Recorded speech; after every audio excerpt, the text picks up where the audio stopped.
Welcome to the Cookbook, where we invite guests on to share the ingredients of what has helped make them the successes that they are. All of it, the good, the not so good. You're not going to find anything half-baked here. And our kitchen gets messy sometimes. That's when the fun starts. So come on and join us.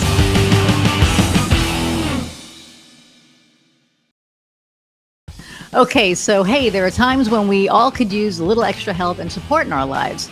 Whether there's something you're struggling with or just seeking connection with other people who understand what it's like to be in your situation, Inovia Behavioral Health can help. Inovia is a subscription-based organization that provides unlimited access to a wide variety of educational, experiential, and therapeutic support groups that are led by live expert facilitators. Now, you can get 20% off your membership with the discount code Cookbook20 when you subscribe. Check it out today at inoviabh.com. Inovia, feel better. Hey everybody, and welcome to another episode of the Cookbook. Okay, so on all my podcasts, I say I'm excited for my guests, but I am super excited for my guest today because when you say the word queen, this is who she embodies. She's awesome. I'm going to read her bio, and then you'll see just how awesome she is. So, Kimberly Spencer is an award-winning high-performance, trauma-informed coach and trainer, Amazon best-selling author, TEDx speaker, and the founder of crownyourself.com, helping visionary leaders transform their self-limiting stories, build their empire, stand out fearlessly, and make the income and the impact they deserve. Yes, queen. Okay, from her entrepreneurial beginnings at 5, selling bags of glitter water, to her neighbors, to become an award-winning screenwriter, certified Pilates instructor, Miss Congeniality, and 6-time WGEO, or is it WeGo? We can go over that. Health Activist Award nominee. Kimberly is proof that it's better to make your own mold than to conform to someone else's, and that is one reason we get along amazingly. She's also the former executive of a national e-commerce startup and was the owner of the private Pilates studio, Fitness with Kim in Los Angeles, California. Her work has been featured on Netflix, the CW, ESPN, Chicken Soup for the Soul, and NPR, and in Thrive Global, CNBC, and Forbes. So Miss Queen does not mess around. Okay.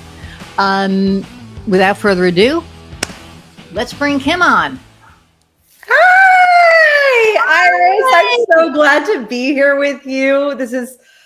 I think you are the 5th podcast in my new home. So it is so exciting to be here with you and fellow Enneagram 8s. Let's challenge some things today. I mean, I'm serious. I don't think I've had another 8 on. So this is going to be, I think this will be really interesting. But we're going to turn up some fire. Yeah, well, that's what this is about. So, so all of your wins and accomplishments, man, I love it all, and I love the crown yourself. I know we talked about that, and you have a new thing now. I do. We beta tested a course. What started as a course for my clients and my students in lead generation, leveraging podcast appearances, turned into a beta launch for a done-for-you service. And then over the course of, I think it was probably because I was in the process of moving homes and juggling 2 children, that I was like, this isn't the same business. And I was recognizing that the values of one were similar, but different. And so we separated it off and created a separate company called Communication Queens, where we help our clients get booked on podcasts. We do strategic matchmaking, basically, between podcast hosts and their guests. And so that was a spinoff, because with Crown Yourself, I'm working with the visionary leaders on their subconscious stories, on their mindset, on their leadership skill set, on their decision-making strategies, and on their communication. But the podcasting bit and the done for you service really served as a separate entity. And so I just decided, well, I have 2 kids, so might as well have 2 businesses. There you go. So now you have 4 kids, essentially, right? Yeah.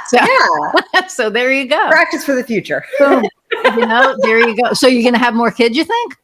I'm definitely going to have one more for sure. My husband and I are very open to trying for that girl, but if that doesn't happen, then who knows? I might go to 4.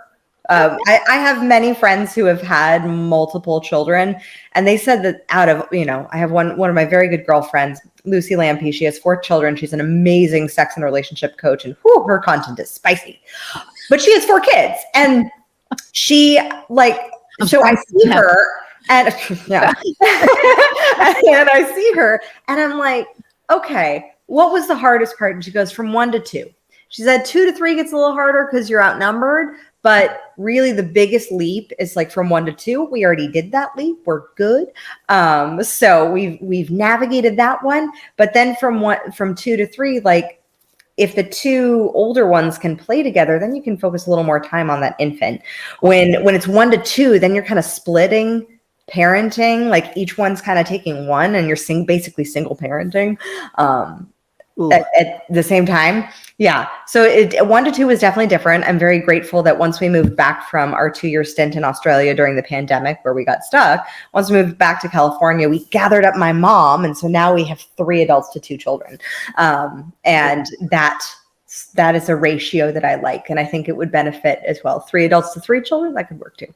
There you go. Yeah. That works. And you know what? I mean, good thing that you were in Australia when you were, because that was one of the safest places to be. Yeah, as long as we didn't leave the state. Like we were in what I call like, a lot of Americans heard about like some of the crazy stuff that was happening in Australia of like this really harsh laws, like not being able to walk on the beach. I did get stopped because I sat on the beach, and like they were like, you cannot sit on the beach. I was like, oh, okay. Like you have to walk. I wasn't around anyone. I just needed a breather because of lockdown. Wow. But we were in, as long as we didn't leave the state. But if you left the state, that was when like people couldn't get back into the state for their breast cancer treatments. Like they weren't letting anyone in. Oh my God. Into our state, which was Queensland. But which I was like, how could I have manifested a more perfect state to live in? Queensland. I mean, you could have been in Brisbane. You could have been written a better play. Exactly. And we, bummer, we got to live 2 years next to the beach. So it was I had a very different experience. But we've always wanted to live in Australia. So it wasn't like that hit us completely out of the blue. My husband and I have always wanted to live around the world, have our children learn from experience. And I think travel is one of the best educators you can ever give to children. 100%. Yeah, for cultural diversity and just diversity in general, because when you start traveling, you start to experience cultures in a different way. And especially if you live in a separate country. I mean, you would think that because Australian is also English speaking, that it would be pretty similar. It's a very different culture. Like over in Australia, what I love and respected so much about it, and which was one of the reasons why later we moved to Texas now, is because they work to live. They don't live to work. And they take their weekends very seriously. And now that we're outside of Austin, like it's a very similar vibe of, there's more of a heightened on family values of you get to be with your family on the weekend. You're not working away.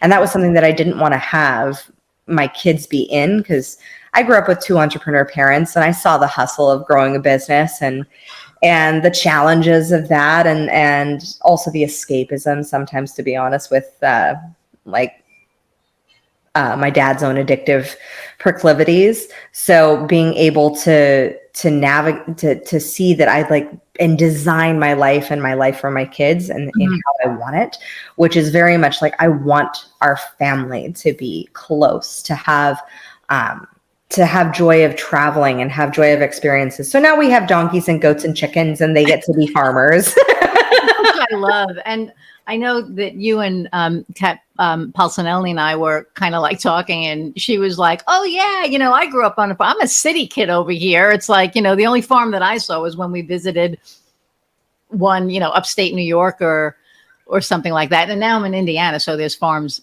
everywhere, but yeah, we have 2 dogs. And then in the woods, like I said, we have, deer and rabbits, a lot of rabbits. I think I saw like 2, and now I see like 20. So I guess about them multiplying is really not a joke. That's true. Because holy crap.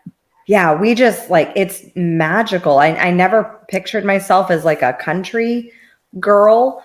And I joke with my husband, like, Yeah, what made you do that? Like you were in LA, right? yeah, we were in LA. I grew up in LA, and there's an interesting statement that Elizabeth Gilbert wrote about in her book Eat, Pray, Love, on how everybody has a word, and every city kind of has a word.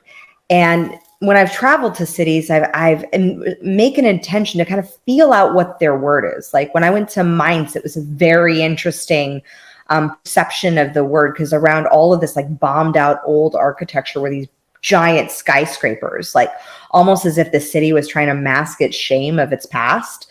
And Wow. so it was really interesting. And so the concept that Elizabeth Gilbert talked about was, if your word doesn't match the word of the city, you're not going to jive. And my husband's word has always been integrity and honor.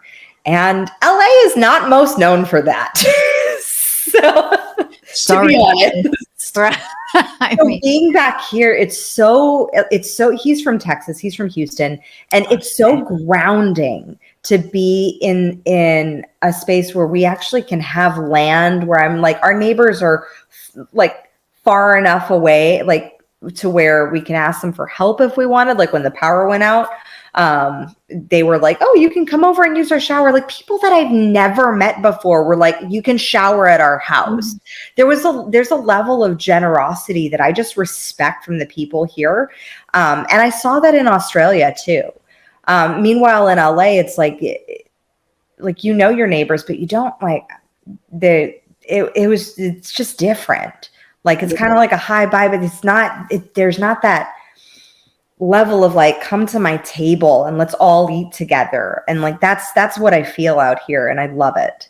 that's awesome. In Indiana, you would think that it would be like that, and it's not. I mean, not, we're in a subdivision, and now the neighbor that, well, I doubt my new neighbor will be listening to this, but the neighbor that used to live there was like that. Come on over, have a burger. He worked for a cable company, and so anytime we had any issues, he's like, call me, I'll come over, whatever. He sold his house, and that went, right to hell. Mm-hmm. The neighbor on the other side of me he's really, really awesome. But he's very,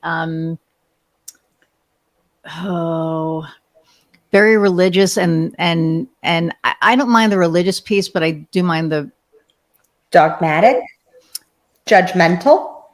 Well, how do I say right wing without saying that? Rejection. Yeah. So he belongs to this cult. I mean, I'm sorry, I shouldn't have said that. No, I'm kidding. There's that 8 coming out. There she is. There's a community around here, and it's it's like a lot of churches. You have to give 10% of your earnings and all of that stuff. And to me, I think that's what bothers me with certain religious things, is that you have to give money. To me, if I'm going to pray to God or the universe or whoever I believe in, I'm doing it from my house. And then if I want to donate money, I'm going to donate money to causes that I believe in, not to go to belong to this thing. But anyway, that's me. And I am probably going to get crucified by my local people. Sorry. I love you guys. You know that, but you also know how I feel about that. Anyway, we should probably do that part over. But anyway, a friend of mine, no pun intended on that word.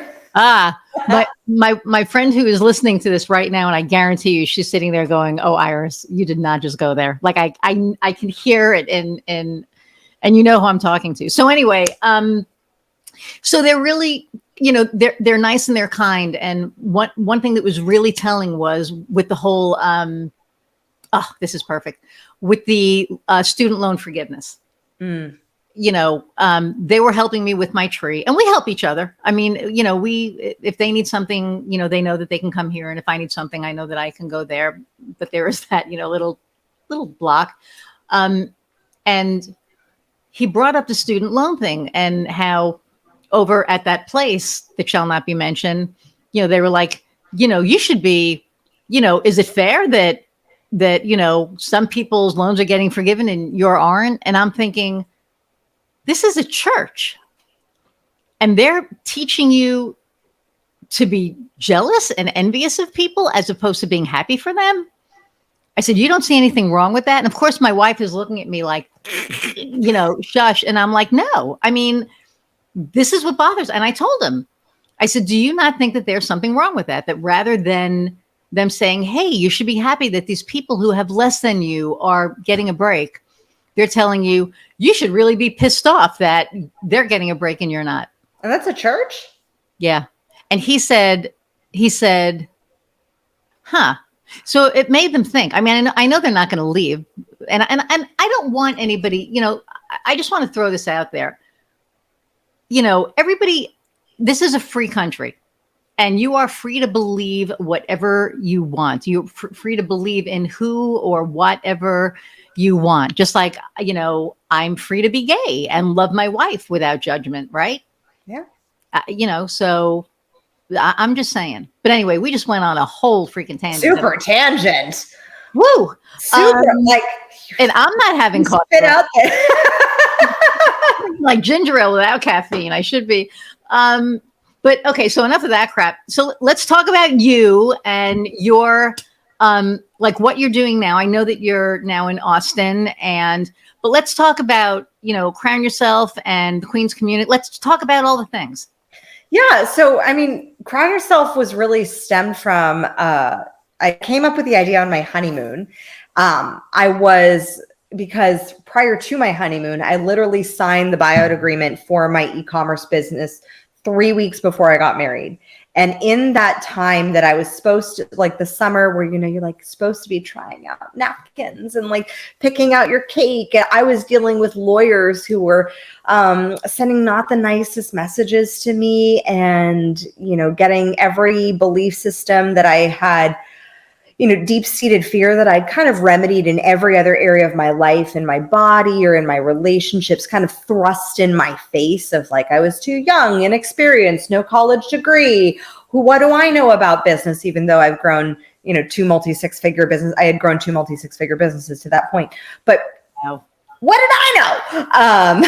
So there was this challenge that I signed the buyout agreement because I decided that, as one of the great lessons that my dad taught me, and it was like one of the final lessons that he taught me before he passed 2 years ago, was protect your peace.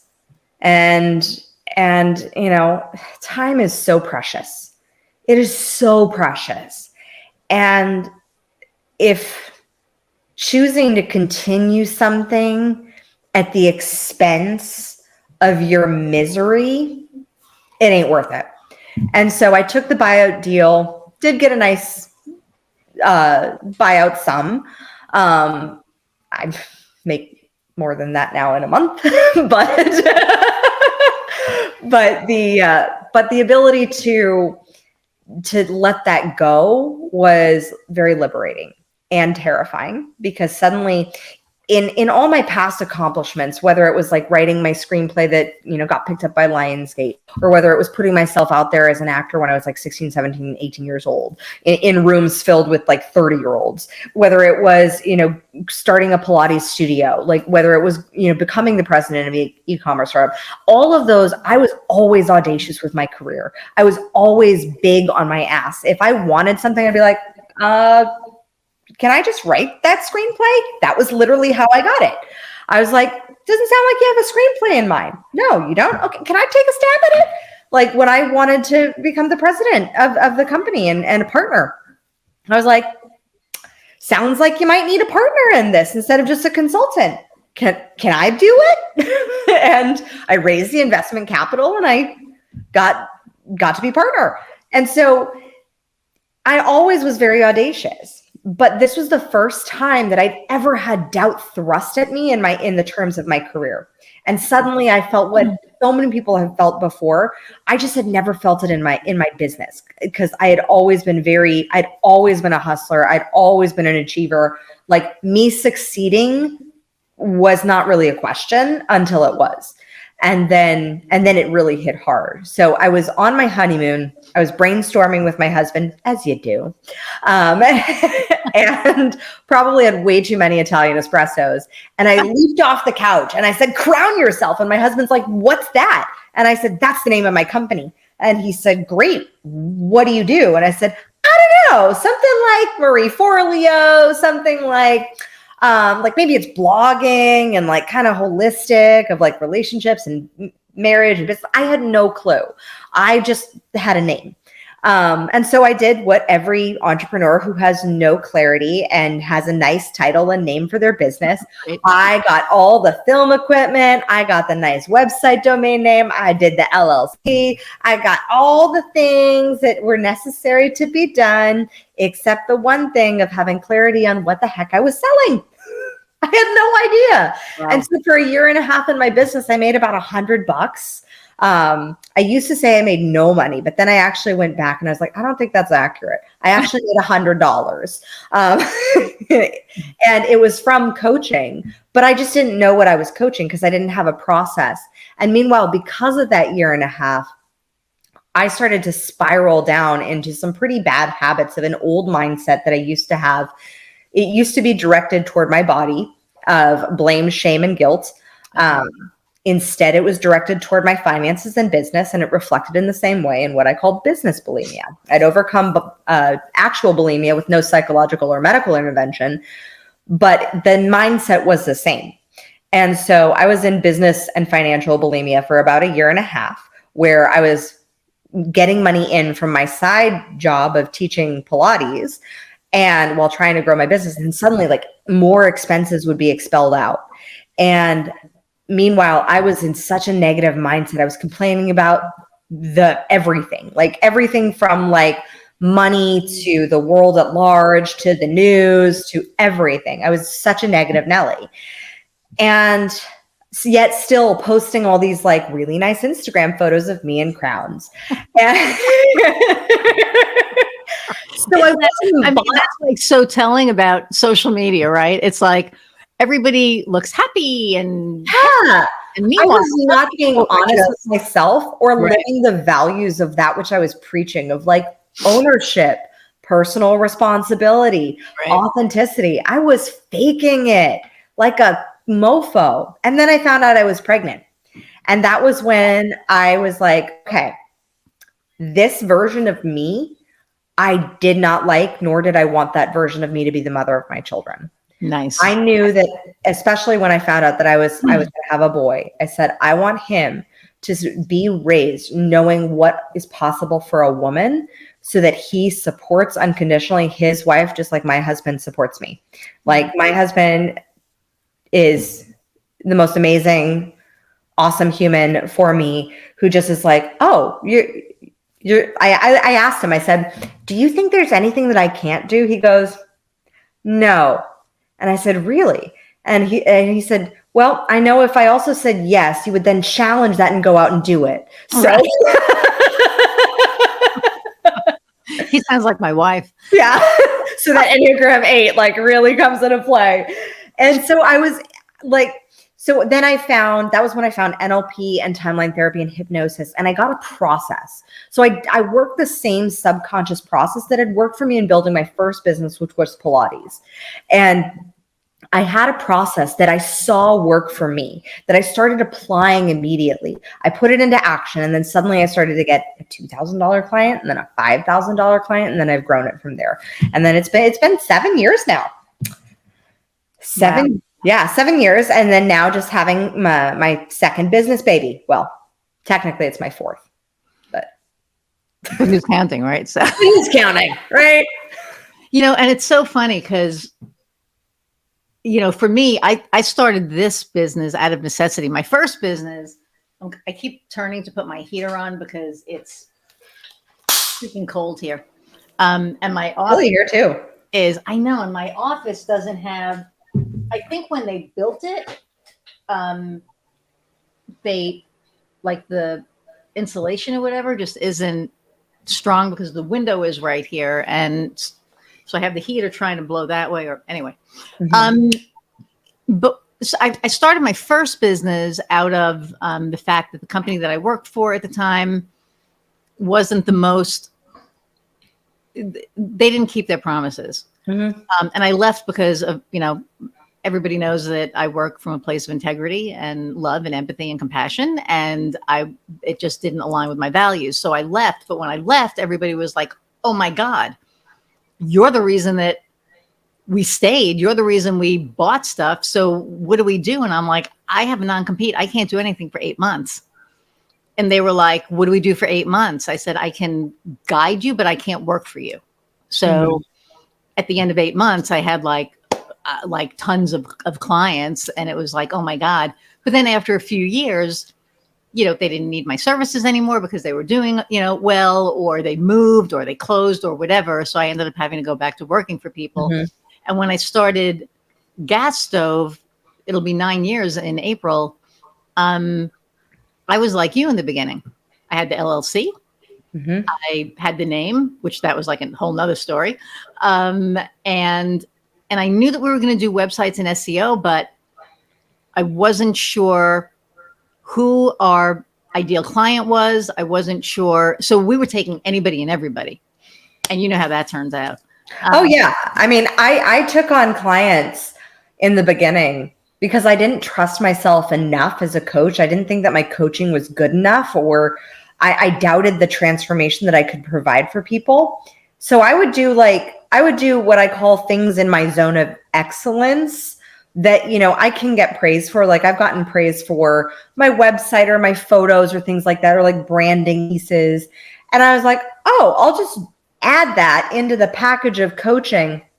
And so I would spend my weekends building my clients' websites and like on Squarespace, and I would feel so drained.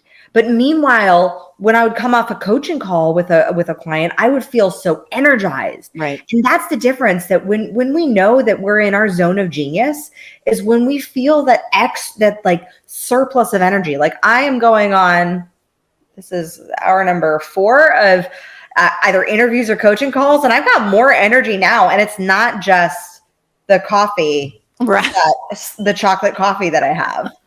It's not just that. It is pure love and energy of what I know is in my zone of genius. And it's my job that when I work with my clients to really highlight what their zone of genius is, so that they then delegate the rest. I mean, can I build a website? Sure. Is that worth my time? No. No, exactly. And I think that's, and for me, that was what kind of changed me. Actually joining the Dames is what was my, and I tell Megan all the time, I'm like, you took me from this kicked little puppy who just felt like I didn't know what I was doing, imposter syndrome, you name it. When I joined, I was just not in a good space. And Heather, so our anthem for 2021 was "Truth Hurts" by Lizzo. I'm 100% that bitch. But I lost that. Yeah. And so I was having a really bad day, and she comes in and she goes, "Open this." And I was like, "You bought me a present? I don't deserve a present. When you're in that zone, like, Yeah. present." She goes, "Just open the damn thing." And it was an autographed album of "Truth Hurts" by Lizzo.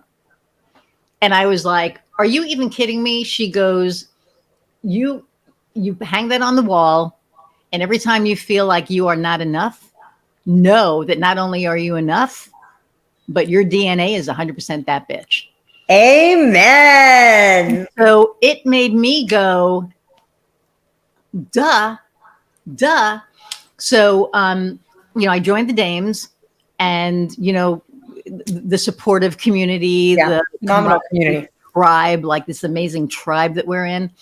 And I like the universe connected me with the people that I needed to be connected with. And, 10 months later, 11 months later, here I am, a completely different me. No, I'm me. You're actually you instead of like actually- shrouded in the plagiarized programming of not enoughness. Yes, Like, thank you you. strip that away to show off your sparkle. Oh man. And Like- it is like a whole nother, just a whole different, like the podcast, Yeah. started the podcast.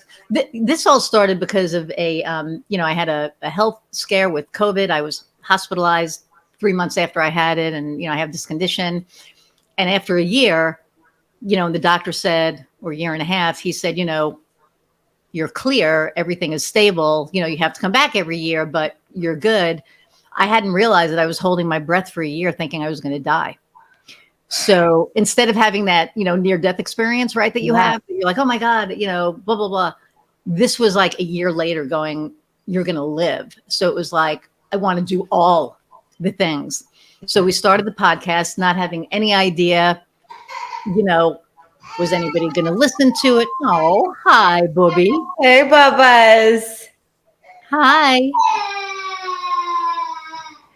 That's how I felt last year. That's how I felt last year.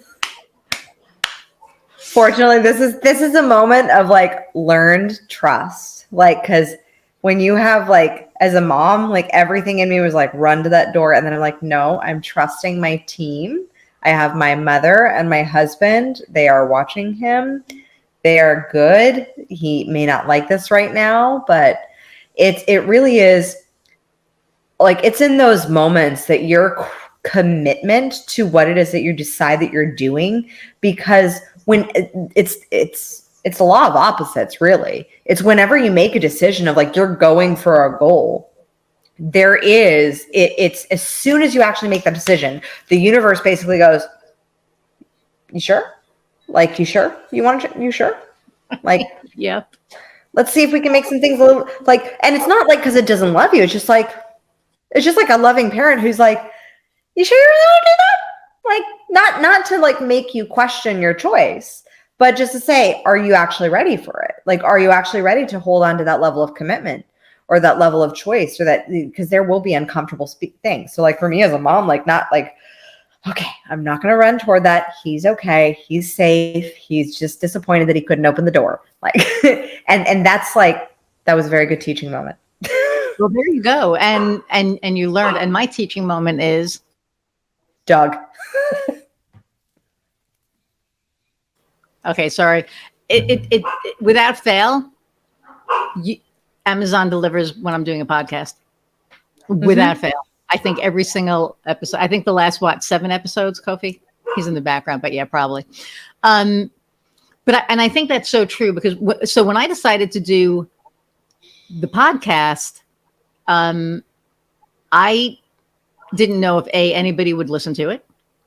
I didn't know who my audience was. I knew I wanted to do it on entrepreneurship, because I felt that, there, I have an area of expertise in that. And I knew that I surrounded myself with entrepreneurs. So I figured that it would be, a really good platform, but I wasn't sure what it was going to be. And it's evolved into this, it has a life of its own now. Like, I sit here and I host it, and whatever happens, who the hell knows? Because I have had my psychic on, who used to be a COO of an international company, and he decided to leave his job and pursue his psychic career. I've had Kat on, who, we started talking about, her abuse. So I'll have to put a trigger warning on that, I'm sure. But, it started out as, about entrepreneurs and their journey to the successes that they are, but everybody's journey is different, and everybody's story is different.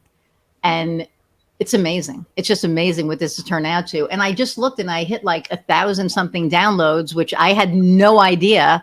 I looked at my congratulations. I'm like over 1,000, downloads, not subscribers. So hint, if you're downloading it, subscribe it, so you know that there's a new episode coming out. But it kind of like blew my mind. And I'm like, people are listening and people are downloading it. And I'm seeing people on the street going, hey, I heard your podcast. And so life is just, you're right. I think the universe kind of, when you make your mind up, it tests you to make It, sure and it's not in a way of like, it's not in a negative. way of, it's not in a negative way, because a lot of people No, have a negative connotation with testing.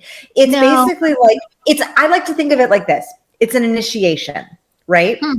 Like, so we have in our ancestral past, we would have initiations, rites of Yes. passage.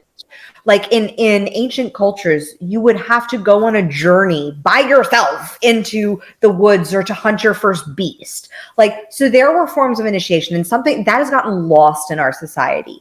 No. And so the initiation is a preparation. It prepares us to be the person who can handle the thing. And it prepares our level of commitment and resolve. So for example, my TED Talk. I had known I wanted a TED Talk and to do a TED Talk for 3 years. I was supposed to have one in 2020. Obviously, that didn't happen Right. because I was in Australia, and this was supposed to be in like Davenport, Iowa. And and I knew I also wanted to do a live TED Talk. I didn't want to do one online. I didn't feel like that would feel as real. Right. And then I got You don't get the energy from the audience, right? yeah. And I had this intuitive piece that, like, I'm in Queensland, one of the safest places to be. Like, I wonder if TED Talks are happening here. And I just followed that little intuitive nudge. And then I just let the universe do its thing. And suddenly, the day my son was born, yes, I was on my computer 16 hours later after I gave birth. I checked my email, and I got the email from the host that, oh my God, like, we would love to have a conversation with you. The host, the organizers were traveling and so things like that. So we were trying to get this TED Talk like just locked in for months, for 3 months.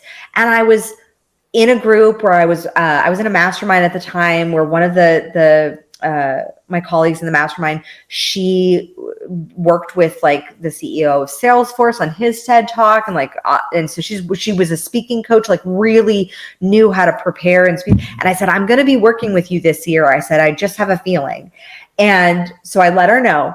And then on September 18th, and I know this because it's the day that would have been my parents' 52nd anniversary. Wow. Had my dad not passed earlier that year.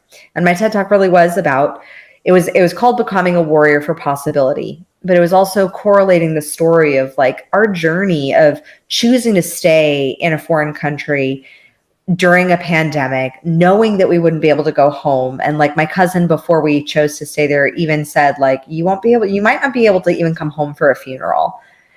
And my dad passed while we were over there. Oh. And I had a feeling that when I hugged him for the last time, that would be the last time.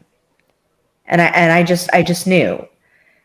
And the experience of going through that, and how, as a decision maker, as a leader, as, you know, a mom, having to make decisions through tough emotional circumstances and continue to be the breadwinner for my family at that time. And it was a visceral experience. But then the organizer, when we're having this meeting on September 18th, goes, do you think you can be ready in 3 weeks? And I was like, my gut reaction, well, like initially my fearful reaction was like, what the heck are you talking about? I was like, how about next year? Well, thank God I didn't say that, because I was in California by the next year. Right. But I said, I chose to lean in. I chose to say yes. I said, well, I'm either going to be ready in 3 weeks, or like it's going to be another 3 years. So I came home. I told Spike, I said, you're watching the babies for the next 3 weeks. I called my speaking coach, Rachel Rodriguez, and I said, let's go to work. And we did it. We crafted it. We did it and got it up. Literally that weekend, they were hinting at doing, in Australia, they did what was called snap lockdowns, which was within 24 hours, if you didn't have your butt on a plane, or they would just like lock the whole state down. Like, so wow. One time it was like 16 hours notice of like the whole state was going to be locked down. So that weekend they were hinting at possibly needing to have another one because the cases were above 9. And I was like, and I just held the faith. I said, no, they're not doing this. They're not wrecking this for me for 9 cases. And I just had this gut feeling. I just held the faith and kept holding the faith. And then it happened. But it required me to become more decisive. I was literally living what my TED Talk was talking about making hard decisions, about leaning into faith, about choosing even in the uncomfortable moments to share and to open up. It was the first time I'd spoken publicly and alluded to the abuse that I had experienced as a child from my father.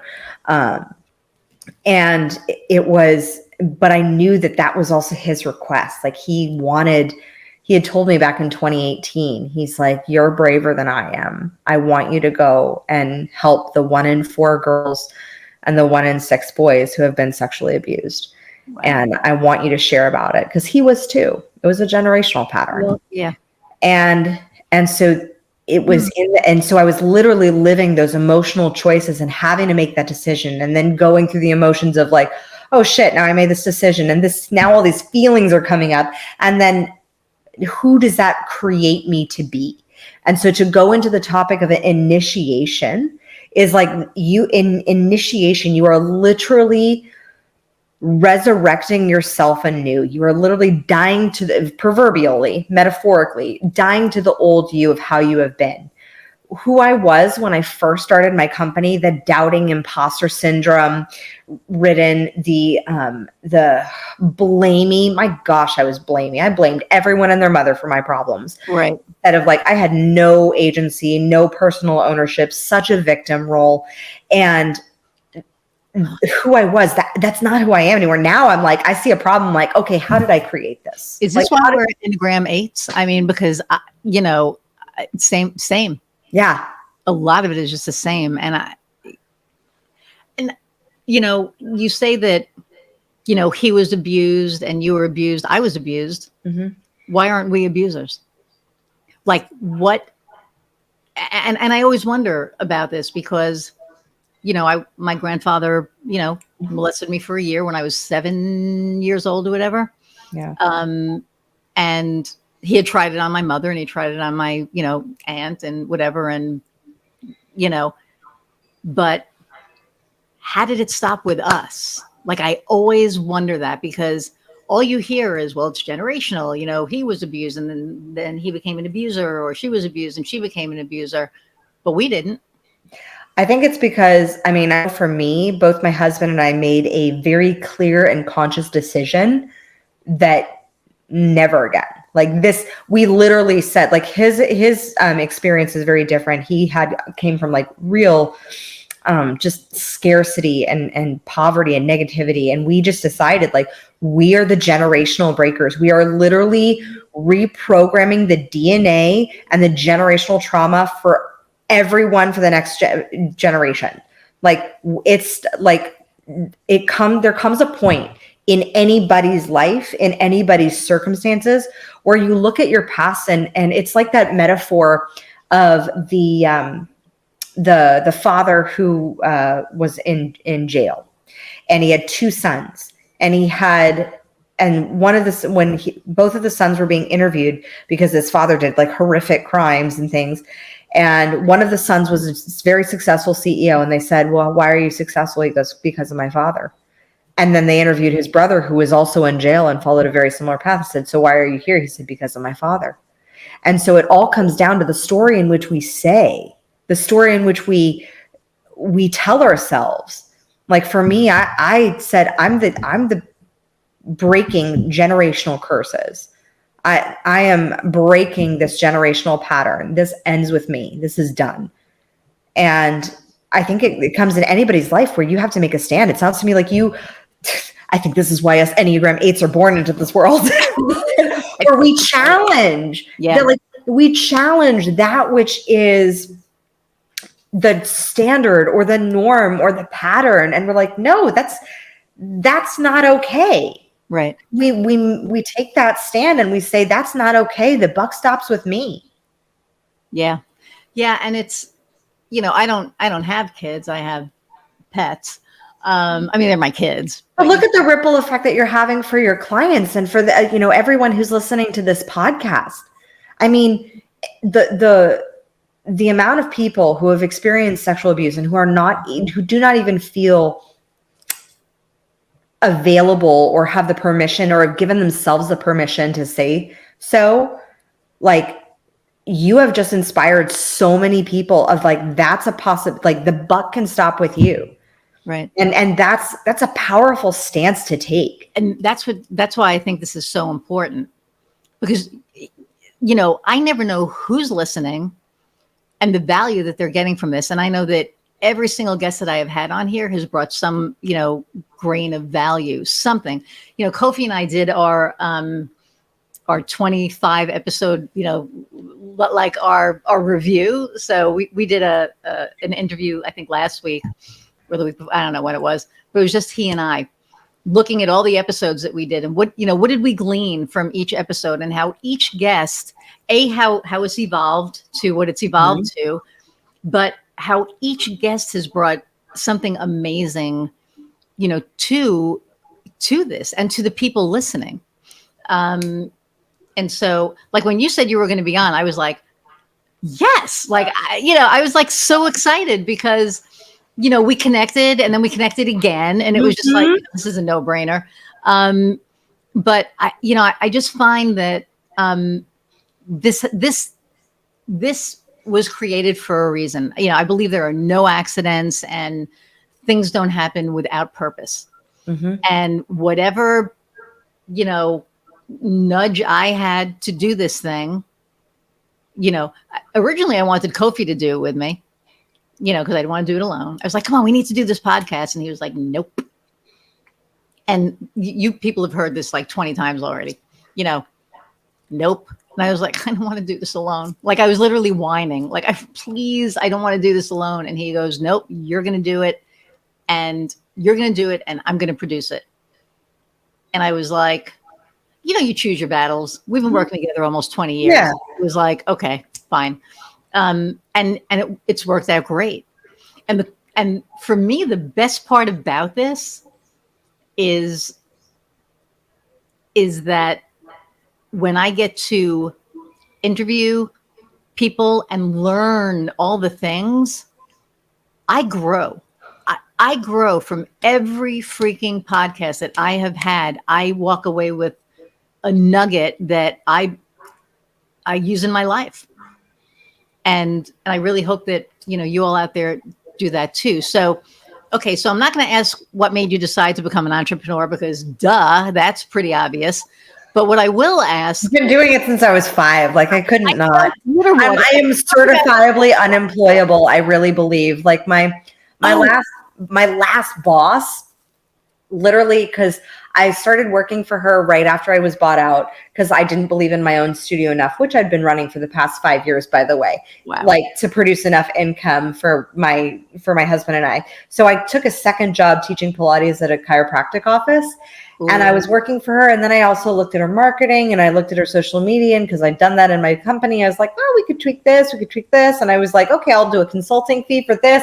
And so then eventually it started to like grow. And then I started to see like the problems of the ripples in the business, or like in organization and leadership. And I forgot my place. Like that's not my job. That's not my job. And the problem was when I told her I was leaving. Well, not the problem. The funny part was when I told her I was leaving, and she was like trying to replace me as a Pilates instructor. And she said, oh, I have this one who's very much like you. She's like super ambitious. She does social media. She has like her own little side consulting business. She's and then she goes, and then I have this other one. And I said, which one are you going to go with? And she said, the other one was just a Pilates instructor. She just loved Pilates. She goes, the second one. And I said, curious, why? She goes, because there can only be one head bitch in charge. And I was like, you're right. 100%, because there was no way she was going to, I love that. So there are people listening to this that are thinking about becoming entrepreneurs, or they just got fired or whatever. And they, there's like this opportunity in front of them. What advice do you have for people who are thinking about becoming an entrepreneur, or who are in a mode of necessity where they have to do something themselves? If you are in a mode of necessity, I find that that's not always, like, it can for some people, but I've found the percentage to actually be more small in my 7 years of coaching leaders. Is the mode of necessity is not necessarily the best place to start a business, because you can come at sales from a point of desperation. Mm-hmm. And it has that sort of like ick, just kind of like that mode of necessity. If you feel like you have to be in a relationship, like in order to, be happy, Right. Suddenly it's like, oh shit, like it's not a sexy selling place to be. I very rarely see it work. I've seen it work in 7 years. I've seen it work with 2 clients, that strategy. And that's because they'd been serial entrepreneurs, like serious serial entrepreneurs, not like shiny silver object entrepreneurs, which a lot of people who say they're serial entrepreneurs really are just shiny object entrepreneurs. Right. But these were these 2 people were very actually serial entrepreneurs, had run multiple successful $1 million businesses and just were in spaces of necessity. And they knew that was their strategy, was being backed into a corner. And I said, well, then, embrace the strategy. If it's working for you, we don't need to recreate the reel. Like, know that you're backing yourself into a corner. Oh, are you at the wall yet? Okay. Now you know exactly what's going to happen. So you're recreating that thing.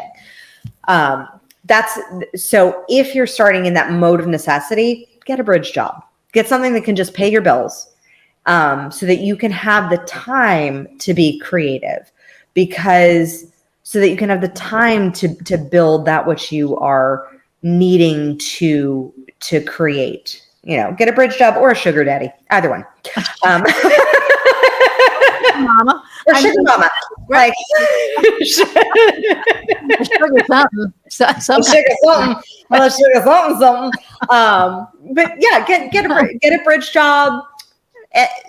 Something to give you a little bit of space, because most selling out of necessity only puts so much pressure on you, and thus that pressure is unconscious, and then it's projected into the person who you're selling to. And then you also don't attract the best clients, because you're attracting clients that are also coming at it from a place of desperation and scarcity. Yep. And so it creates funkiness in the relationship. That's for one. Second is sell. Like, once you got some form of like financial safety, just something where you feel secure. We got to hit Maslow's hierarchy of needs, like some form of financial safety to some degree, whether it's, you have a little bit of money saved up, or you have some good credit, or you have some, a bridge job, or you have an inheritance or sugar mama. Like, just once you have that, then sell, figure out. And if you don't know what to sell, then sell somebody else's products or programs. Like, for me, I offer affiliate programs, especially for podcasters who are starting out, because I know they're struggling to get sponsors. Like, they may not be at that level. They may not have the listenership to get Audible sponsoring them. But I can say I give 10% for those who get referrals to my products and programs. So I give 10%. Sell somebody else's programs. That way, most entrepreneurs make the mistake of working forward. So they think, oh, I need to create a website and then build a course and then build all these marketing systems and then I'll sell. No. Work backwards. Right. Start with, as Stephen Covey says, start with the end in mind. You want income. The only thing that you need to have a legitimate business is income. That's it. You need your products or services, or somebody else's products and services who you're selling, to make cash. That's it. Right. So if you're thinking of like, what are those things that you really believe in?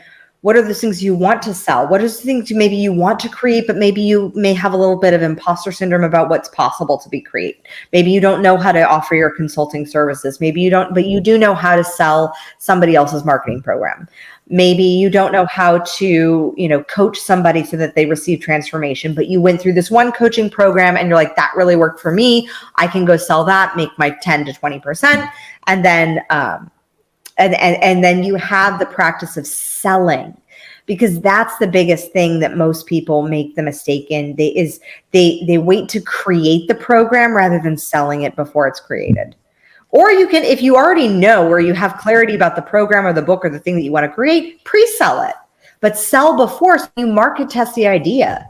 Right. That's great advice. And we actually got our first sponsor. And it was just like this fluke, but they're called Innovia Behavioral Health, and I'm going to start doing like little commercials for them. I have to work out a little script. Amazing. Banner on my website, but they're a wellness community, or they're a bunch of wellness communities. And it's awesome. And it's perfect for my audience, because my audience is, all about, self-help and self-awareness, and, some are impacted by trauma, and they have all of these groups. Yeah. And it's been, so that was just like a trip and a half. Amazing. Congratulations, Iris. That's awesome. Thanks. And yeah, it was just so weird the way that it happened. And I was talking to my psychic, and he said March and April, hold on to your ass. And I said, I'm already feeling that. I know, right? And he goes, by July you're going to explode. He goes, but it's starting in March and April. And I was like, what? My podcast, my business? He goes, yes. And I was like, yes. Okay, bring it. Bring it. Yeah. I am, more than ready. Yeah. So now for a seasoned entrepreneur, what is an obstacle that you have gone through and made it through the other side? Like, you were kind of like, whew, because, as seasoned entrepreneurs, where they're going through so many things. And we go through a lot of the same things, I think. So what's an obstacle that you overcame that you can kind of speak to? Cash flow. Once you know how to make income, cash flow and profit. And that's where Mike Malkowitz's book, Profit First, came in handy. I had this book on my radar since 2018. And it was in 2020 when suddenly we're in another country and we've gone down to an income of one, because my husband's industry, he's a voice actor, and his industry was completely shut down. And so it was all on me to bring in the income. And when we chose to stay, he's like, can your business do it? And I was like, yeah, we can. And it was also like, I had to figure out profit real fast. And that Profit First was a huge catalyst, because it made so much sense how to structure, because I come from a health and fitness background. And it literally, the first metaphor that Mike uses, which is so brilliant in the book, is that he said, oh, you just need smaller plates.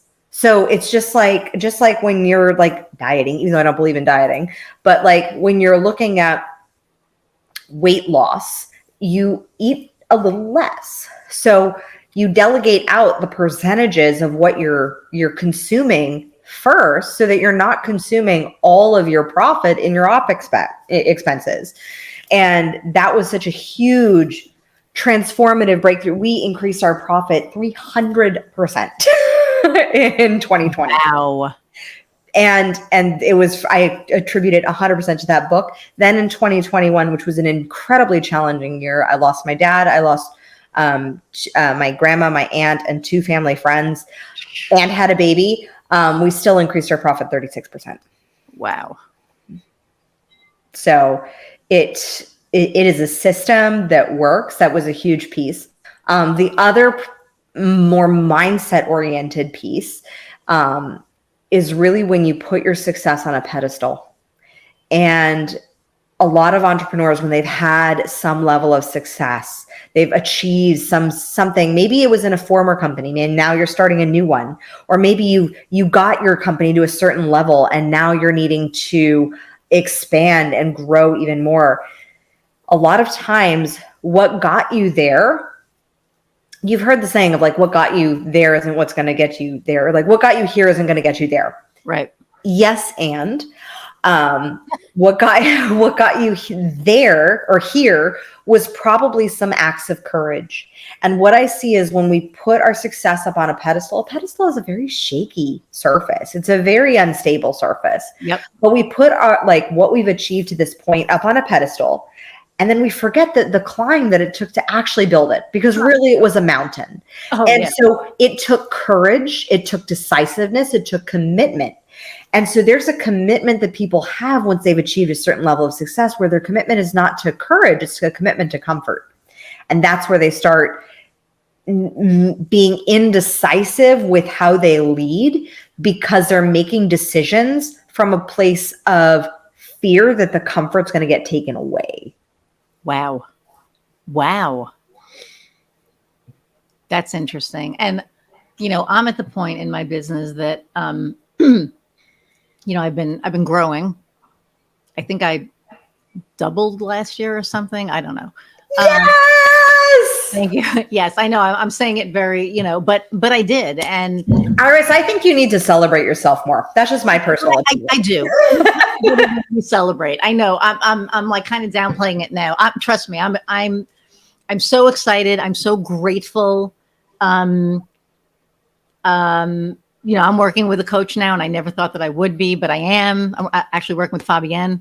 Oh, amazing. I can get programs in place, because I know it's like, I know what I want to do. I just don't know how to do it. So I know where my attributes lie. I know where my strengths are, and I know where they're not. And, building a program is definitely not, a strength of mine. So, I'm working with her now, but what I find is that on this journey of entrepreneurship, and Kat said it too, it is the best self-awareness tool in the world, because you see what you're made of. Yeah. And I know that I'm strong, and I know that I can, like your husband, what can you do? Or what can't you do? There's nothing you can do. Yeah. Yeah. I know that about myself, because I know that if something happens, I'm going to find a way to make it work. Enneagram 8. That's just what we do, right? We just find a way. That's how we roll. So, but, with that said, it's also, when I went through all that crap of imposter syndrome, I laugh at that now, because it's like, where did that even come from? Like, where does that come from? And now I'm like, if you don't work with me, you're insane, because I'm so good at what I do. I know my shit. And that's why I'm getting the clients that I'm getting, because I'm being 100% authentically myself, like Harry Severinsen would say, unapologetically me, 100%, because, I love me. I know I'm fun. I know I'm kick ass, and I know I'm great to work with. Yeah. So you have all of those things together. So I do celebrate myself. I do downplay things sometimes, because I don't know. I probably need to stop doing that. But anyway, so. That's just societal plagiarized programming that yeah, you're probably right. I want to revolutionize that, especially for women. Like, because we have been so taught to downplay our successes.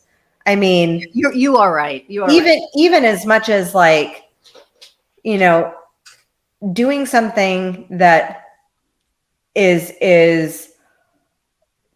just being like our successes that we are able to do, create, and achieve. Like when I'm like, as women, we can create life through our bodies, and we have the tools to do that or not. But like when my husband saw me give birth to our two kids, because like I did both naturally, he was like, oh yeah, like women are superheroes. He's no doubt about it. My son now calls me, he goes, Mommy, you're Wonder Woman. And I was like, damn right I am. And that's what I like. That's the belief that I want to instill in my children, especially in my boys, to be able to have them celebrate themselves, because I do want them to celebrate their own accomplishments, but celebrate the work of others. Like when I go into my office to work, my kids go, "Yay, mama!" Like just to celebrate the fact that I have the choice to be able to do this, right? And so being able to one of my clients, one of the first clients I worked with, she said, one of the greatest things you taught me was to celebrate myself. Like she now had so much more courage, so much more excitement, so much more passion for life, because she actually, our negativity bias is so strong in our subconscious mind. It's literally biologically ingrained. So we have to counter biology with, and that's not just women, that's everybody. Right. But our negativity bias is so ingrained, it's biological. So we have to counter biology with actually celebrating ourselves. And that's the thing with our egos is I love to swing from like, you're not enough, you're imposter, to like, I'm hot shit, I'm amazing. Right. And like, nobody can top me.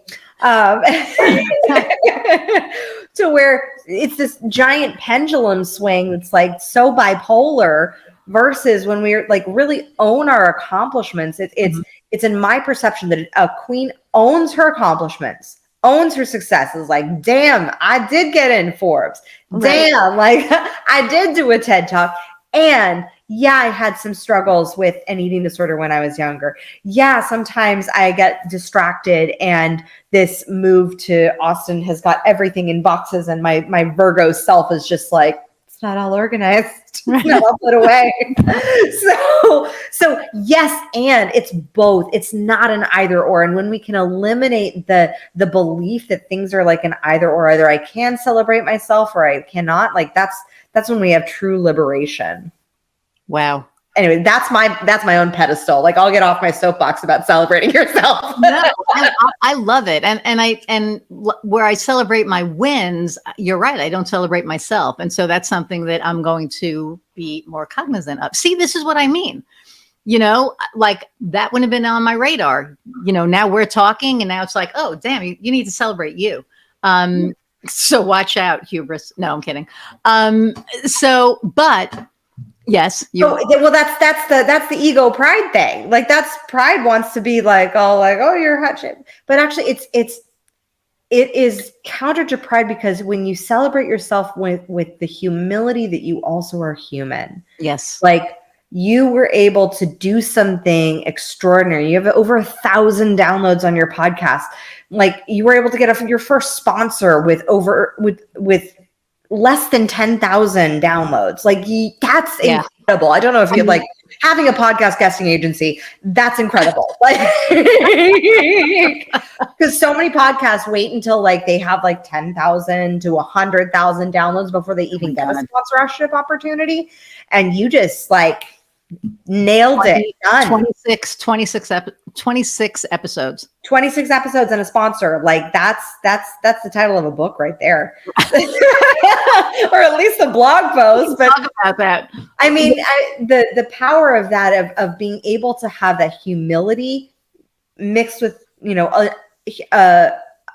a human amount of hubris for the divine that is you, that was able to channel the amazingness of your own gifts that were given to you, that you were created to put this out into the world to do.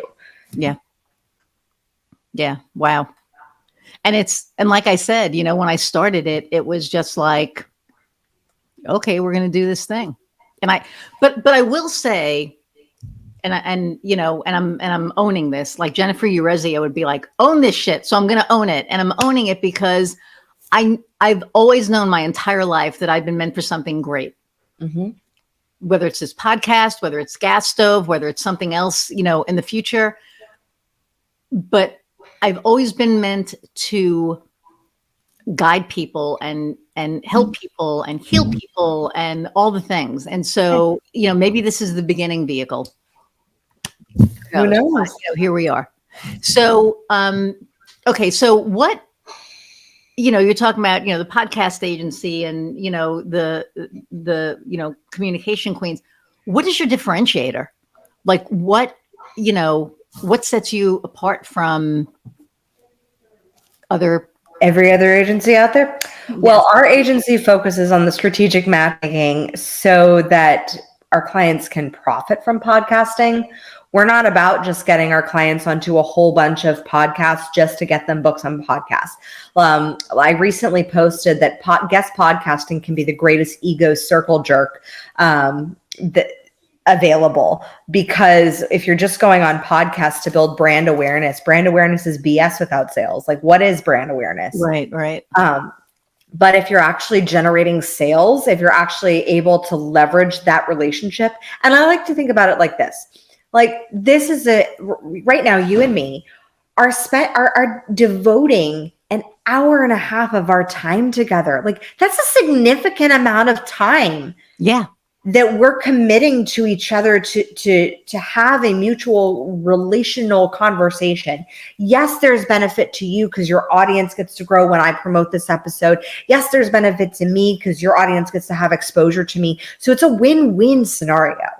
And looking at how can we leverage these relationships to really maximize our growth as business owners. And that's what we focus on more so than just like, let me just book you on a whole bunch of things. Like I had a conversation with one woman who's like, oh, I don't know why I need you because I had was on 40 podcasts last month. I said, well, hey, that's a lot of time. Like that's 40 hours. That's 40 hours. That's 40 hours of time. I said, did you create any revenue? Like, was there an ROI for the time that you put in? And she didn't have any. Right. Like, again, podcasting can be a wonderful experience. It can be a great place to learn. It can be a great place, like you have done such a great job of positioning yourself as like an expert as far as your services. You know your shit when it comes to what you do. You know, like you have a level of confidence about what it is that you do and the services that you provide. And it's incredibly appealing. Like and so that's one way that the podcast conversation, when you're showing up for people who you have on your podcast and they are like, oh my gosh, Iris is phenomenal. She just has this epic confidence about what she does. Her whole production process, because I know you also do podcast production as a part of your services. Her whole production from start to finish was like, I felt very invited. I felt very like supported. I felt very seen. It looked very professional. Like, I could hire her to do my podcast. Like that. Hear that, everybody? Do you hear that? No, go ahead. You're demonstrating, you're showing rather than telling. Yes. It's the same with guesting. Like for me as a coach, I've like the 170,000 in new business that I've done from podcasting has come from me promoting my service as a coach, but from me demonstrating the processes that I teach, like demonstrating a leadership mindset, demonstrating how to make decisions, demonstrating my own challenges, and also being vulnerable. Right. Because if we're running into the customers who like, I think I know it all. Right. I think I know how to do everything. Those are I've got my shit together and nothing stinks.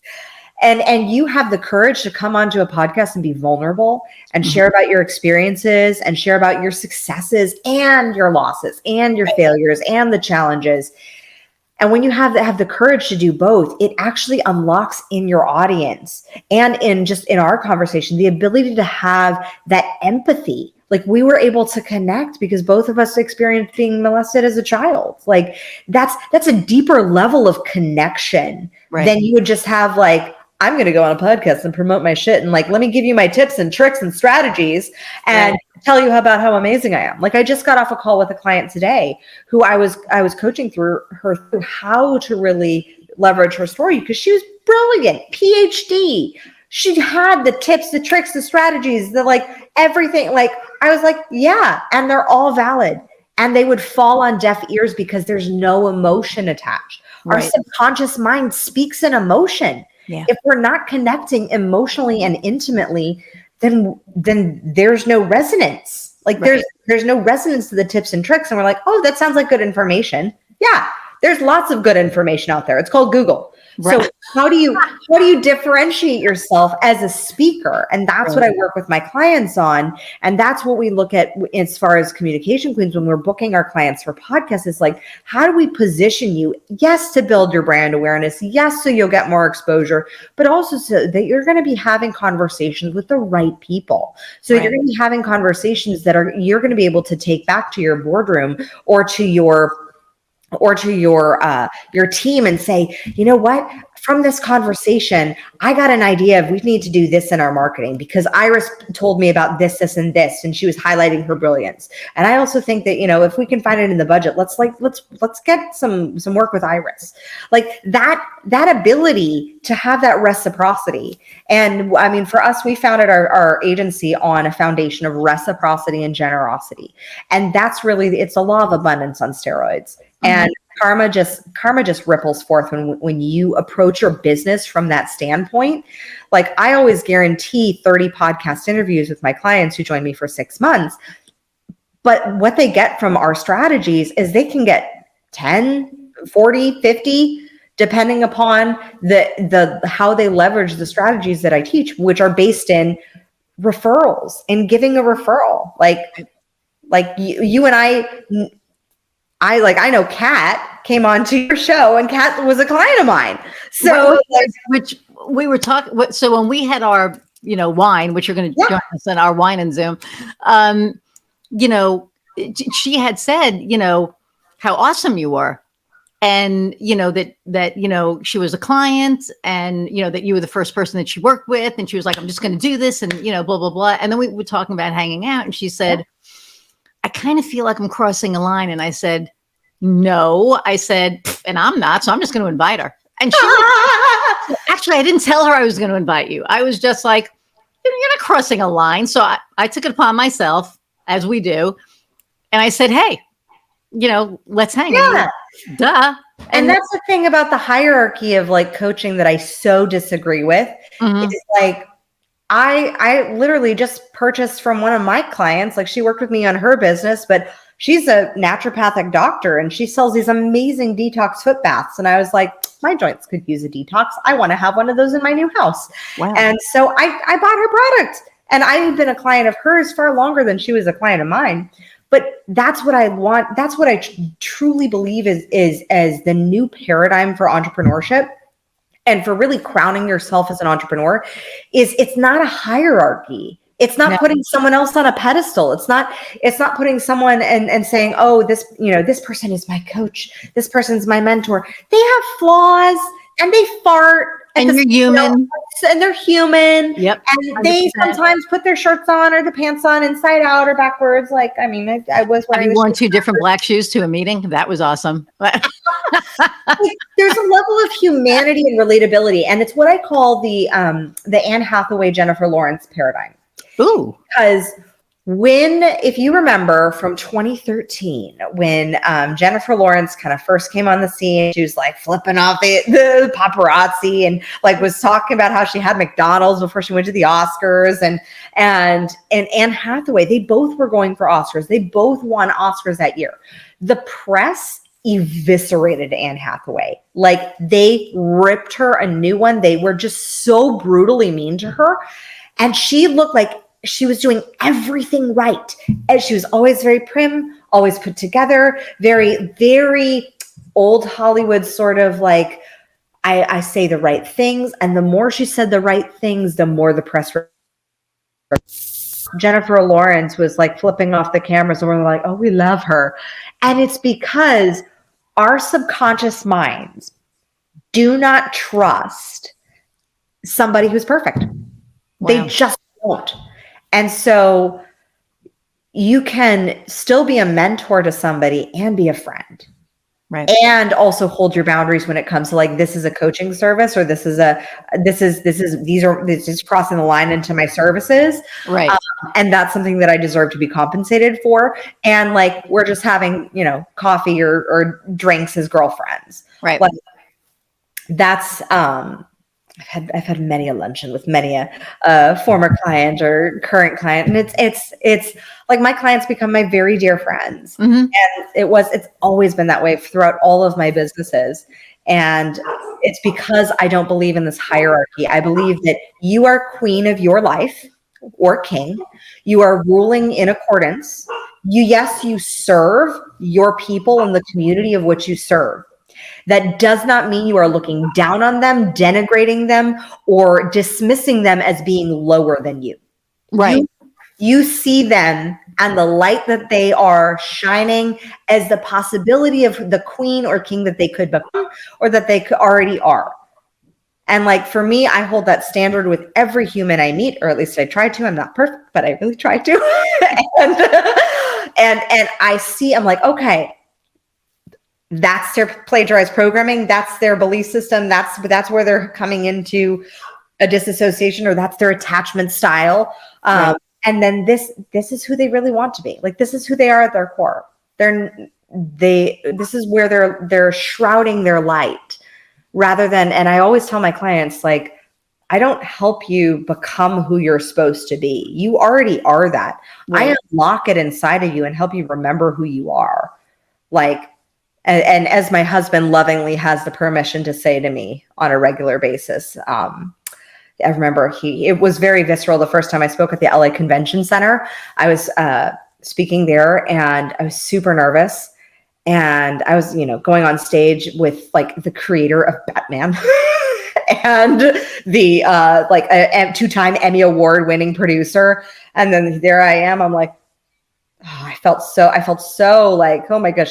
And Spike goes to me, he goes, "Are you the motherfucking queen bitch or not?"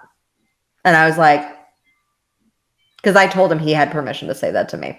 Right. And I said, when I'm doubting myself, when I'm in a space of, not good enough or, believing all those little lies, you say that to me. And it was something that my mentor taught to me, who is my mentor from Australia. She taught years ago, and I read it in a blog. And she said, "Are you being the motherfucking queen bitch?" And I was like, no, I'm not in this moment, actually. Right. And I need to own that. And that's what I believe in Crown Yourself, is that crown yourself, every ruler, every leader of it, like every monarch has been groomed from the moment they're born, that they are destined for something great. And yet us, who have a feeling inside of us that like, we believe we're made for something greater. We believe we're made for a bigger purpose. We're told by society, that's not realistic. Or, oh, that's so cute. You'll, wait until you get older. There's all these jaded, skeptical, bullshit beliefs. And then we don't surround ourselves like a queen, a monarch is surrounded by a community who's like, oh, no, you're leading. Like, you're going to be leading. We're grooming you to reign. We're grooming you to lead an entire country and their economy and be the leader and the face of the currency and all the things. Yep. So are you surrounding yourself with a community that lifts you up? That's why I love the community of the Danes. Like, are you surrounding yourself with a community that chooses to see you in your light, reigning as sovereign of your life, and challenges you when you are having those like human emotions of doubt? Right. Because when we can see each other in our highest magnificence, and choose to then see that's a reflection of how we're seeing ourselves. When we're seeing others as their dreams are not realistic, that's only a reflection of our own belief system. Right. No, you're 100% correct. You're 100% correct. So, so first off, I want to say thank you for this is like the longest podcast we've had. Because they're usually like an hour and a little bit, but this is amazing. And what I love about this is people, they listen to this when they're driving. They listen to this when they're, cooking or whatever they're doing, right? Some people are working out, which I said is great because then I feel like I'm getting my exercise in.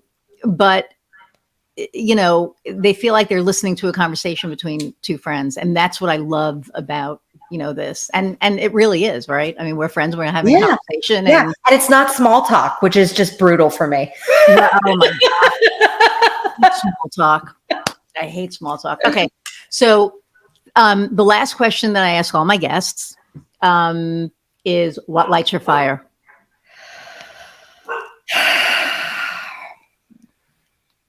And it can be personal, professional, like what lights Kimberly up?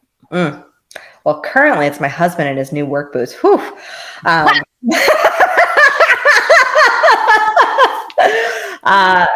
good. And really here comes baby number 3. And baby number 3. And there it is. You know how it happened. It's the work boots. But it's a sense of ultimately it's a sense of alignment. Like for me, the fire is lit when I feel fully aligned, knowing my body, my children, my husband, my business, my team, the community that I serve, the clients that I'm working with are in a space of like very present, being viscerally in the present moment, of being in the space of flow. And I regularly think entrepreneurs get flow so mixed up because we think flow is just like it's easy and it's like relaxing all the time. No, if you've ever been in a river, a flow like Niagara flows, right? So we also have to, and that ain't easy. Yeah, go ahead. and that ain't easy. It's a lot. Right. But it's allowing for ourselves to be in the dance with life and in that present moment of like you and I are currently experiencing with this, like, I think it's because we both have like Leo rising and are ascending. Because like March and April are looking like, holy moly, like with what is happening. Mm-hmm. And I literally messaged my mentor today. I said, so what's going on with the planets? Because like, this is feeling like the faucet is just like it's about to like literally break off and a geyser is going to break. Yes. So it's that ability to fully be in that moment, to say, you know what, I'm surrendering that this is the moment of what is, and it's the moment that I'm going to reach up and grab everything that I got from it and let that be what it is, and not challenge myself with all these stupid plagiarized programming stories of it being hard or the fear of it coming. Just like let for the contraction be what it is, Right. and then surrender in the moment. That's Right. how you produce babies out of your body. I know. But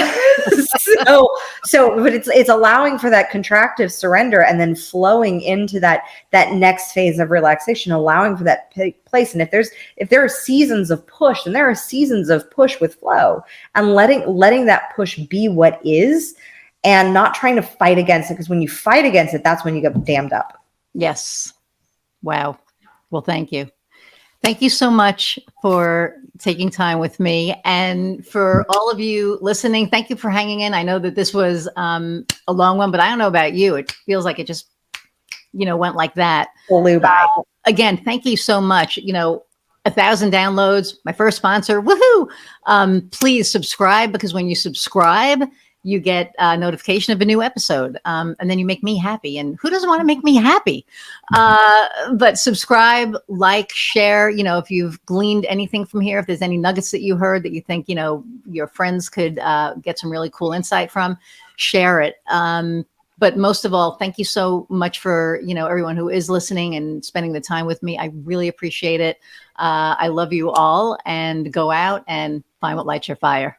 See you next time.